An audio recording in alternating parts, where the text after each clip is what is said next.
2019 भारत के एक बड़े शहर ने पानी खो दिया था। ये कोई फिल्म नहीं, हकीकत है। ये कहानी है तमिलनाडु की।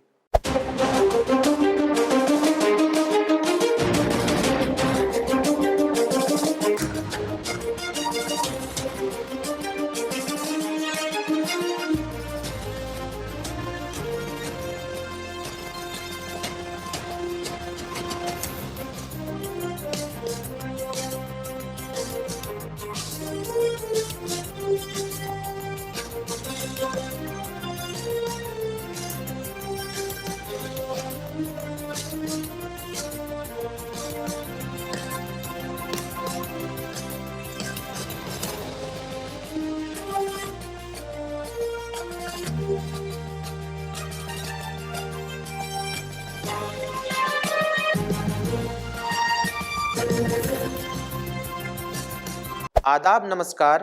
मैं अदनान नूर और आप देख रहे हैं मौलाना आज़ाद नेशनल उर्दू यूनिवर्सिटी के department of mass communication and journalism digital platform. पेश है हमारी खास रिपोर्ट बूंद बूंद में जिंदगी, जहां हर एक बूंद जिंदगी की कहानी कहती है। जून 2019 चेन्नई के 3 main reservoir Poondi, Cholavaram, Red Hills almost 0% storage पर आ गया था। गवर्नमेंट रिपोर्ट के मुताबिक सिटी को रोजाना लगभग 830 मिलियन लीटर पानी चाहिए होता है, लेकिन क्राइसिस के दौरान सप्लाई 525 मिलियन लीटर से भी कम हो गई थी, यानी आधे से भी कम पानी। नीति आयोग की रिपोर्ट के मुताबिक इंडिया के 21 मेजर सिटीज, जिसमें चेन्नई भी शामिल हैं, जीरो ग्राउंड वाटर के खतरे में हैं। ये एक नेशनल वार्निंग थी। सेंट्रल ग्राउंड वाटर बोर्ड के डेटा के मुताबिक तमिलनाडु के 60% से ज़्यादा ground waters blocks over exploited critical या सेमी क्रिटिकल कैटेगरी में हैं। इसका मतलब जमीन के नीचे का पानी डेंजरसली लो लेवल पर है। तमिलनाडु की पॉपुलेशन लगभग 7.8 करोड़ है। स्टेट की टोटल वाटर डिमांड लगभग 54,000 मिलियन लीटर्स पर डे है, लेकिन सप्लाई उतनी स्टेबल नहीं है। जल जीवन मिशन के डेटा के मुताबिक रूरल तमिलनाडु में सिर्फ 50 से 60% हाउस होल्ड को फंक्शनल टॉप वाटर कनेक्शन मिला है, जबकि ओवरऑल 85 से 90% लोग किसी ना किसी वाटर सोर्स पर डिपेंड है।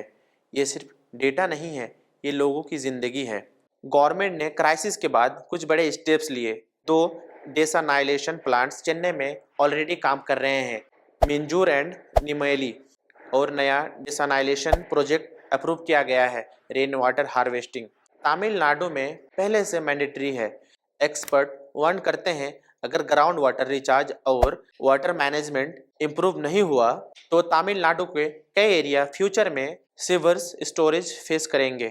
2019 एक वार्निंग थी, लेकिन सवाल यह है, क्या हमने उससे कुछ सीखा?